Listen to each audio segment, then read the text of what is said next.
अगर आप बहुत लंबे समय से पीले पड़े दांतों की समस्या से परेशान हैं, दांत कमज़ोर हैं, मसूड़ों से खून आता रहता है या फिर बार-बार दांत में कीड़ा लगता रहता है या फिर दांतों से संबंधित कोई भी समस्या आपको परेशान कर रही है, तो ऐसे में आज का ये नुस्खा आपको बेहद लाभ देगा।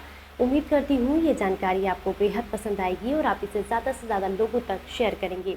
आपकी जानकारी के लिए बता दूं, जब कभी भी हमारे दांतों में सेंसिटिविटी होती है या दांत या मसूड़े कमज़ोर होते हैं, उसका सबसे बड़ा कारण होता है हमारे दांतों में कैल्शियम की कमी। तो इसलिए भीगा हुआ चूना अपनी डाइट में इंक्लूड करें।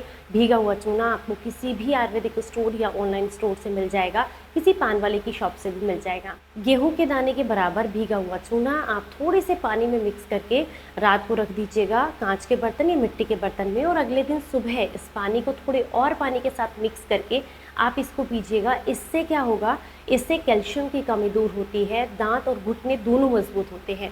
इवन अगर आपको ऐसा लगता है कि जोड़ धीरे धीरे करके कमज़ोर होने लगे हैं, तो उनमें भी आपको काफ़ी रिलीफ देखने के लिए मिलता है। पर हम बात कर रहे हैं यहाँ पर पीले दांतों की वजह से। अगर बार बार दांत में कीड़ा लग जाए, दांत पीले पड़ने लग जाएं, या फिर दांतों में किसी भी तरह की सेंसिटिविटी हो, मसूड़े आपके कमज़ोर हो गए हो या फिर मसूड़ों से खून आता हो, तो ऐसे में ये नुस्खा आपको बहुत लाभ देगा।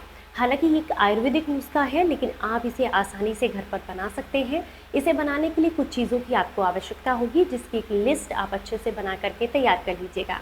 हो सकता है कि इस समय पर मेरी वीडियोस का फॉर्मेट आपको थोड़ा अच्छा ना दिखाई दे, जो क्वालिटी है वो थोड़ी कम दिखाई दे, क्योंकि रिसेंटली हम कहीं और शिफ्ट हुए हैं, तो इसलिए थोड़ी सी प्रॉब्लम्स आपको कुछ दिनों तक फेस करनी पड़ेगी, पर धीरे धीरे सारी चीज़ें नॉर्मल हो जाएंगी। तो आप एक लिस्ट बनाकर तैयार कर लीजिए, जिसमें कुछ चीज़ें आप इस्तेमाल करने वाले हैं। इसमें सबसे पहली जो चीज़ आपको इस्तेमाल करनी है वो है गाय के गोबर से बने हुए जो उपले होते हैं सूखे, जिन्हें कंडे भी कहा जाता है। इनको जला करके आपको राख बना लेनी है, और इसी राख को आपको इसके अंदर इस्तेमाल करना है।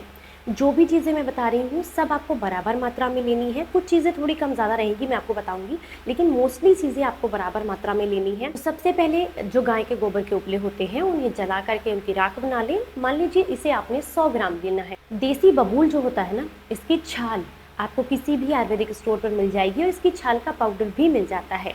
तो इसको आपको लेना है 100 ग्राम की मात्रा में। माया फल मिलता है मार्केट में, बहुत आसानी से किसी भी आयुर्वेदिक स्टोर पर मिल जाएगा। इसका पाउडर आपको बनाकर तैयार करना है, या फिर बना बनाया भी मिल जाता है। तो माया पाउडर आपको लेना है 100 ग्राम की मात्रा में। लौंग का पाउडर आपको लेना है 100 ग्राम की मात्रा में। अधेड़ा पाउडर आपको लेना है 100 ग्राम की मात्रा में। त्रिफला आपको लेना है 100 ग्राम की मात्रा में। सेंधा नमक 100 ग्राम की मात्रा में। गेरू मिट्टी 100 ग्राम की मात्रा में। संचर नमक ये भी आपको 100 ग्राम की मात्रा में लेनी है। मीरी पाउडर 100 ग्राम की मात्रा में। नीम पाउडर आपको लेना है 100 ग्राम की मात्रा में। इन सब को एक किसी बड़े बर्तन में ट्रांसफ़र कर लीजिए। इसके अंदर अब आपको सबसे पहले डालना है यहाँ पर छाछ। खट्टी छाछ नहीं होनी चाहिए, ताज़ी छाछ जो होती है वो आपको इसके अंदर डाल देनी है। तो अमृत धारा होती है, वो अमृत धारा आपको किसी भी आयुर्वेदिक स्टोर पर मिल जाएगी, या फिर आप घर पर भी बना सकते हैं। कई बार मैं आपके साथ इसका फॉर्मूला शेयर कर चुकी हूँ। तो अमृत धारा आपको लेनी है इसके साथ साथ। इसके अलावा आप इसमें डालेंगे थोड़ा सा देसी गाय का घी और थोड़ा सरसों का तेल। अमृत धारा जो रहेगी वो यहाँ पर 15 से 20 बूंदे रहेगी।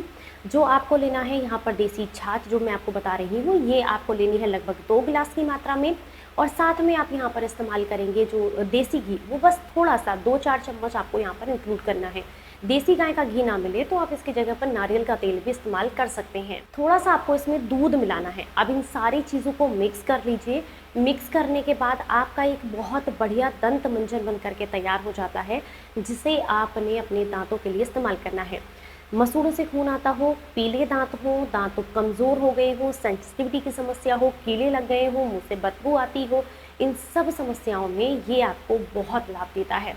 हो सकता है इनमें से बहुत सारी चीज़ें ऐसी भी हो सकती हैं जो आपको किसी भी आयुर्वेदिक स्टोर या आपके आसपास के मार्केट में ना मिले, एक आध चीज़, तो आप उसको स्किप करके बाकी चीज़ों के साथ इसको बनाकर तैयार कर सकते हैं। हालांकि जो ज़्यादा बेनिफिट्स आपको मिलेंगे वो ये पूरी चीज़ें अगर आप इस्तेमाल करेंगे तो आपको मिलेंगे। पर अगर आपको ऐसा लगता है कि ये सारी चीज़ें आपको नहीं मिल रही हैं, इनमें से 1-2 चीज़ ऐसी है जो आपको नहीं मिल पा रही है, तो आप इसको स्किप करके भी इसको बना सकते हैं। जानकारी अच्छी लगी हो तो लाइक एंड शेयर कीजिएगा। चलिए फिर मिलूंगी किसी नई जानकारी के साथ। तब तक अपना बेहद ख्याल रखिए और हंसते मुस्कुराते रहिए। Stay healthy, stay happy. Bye bye.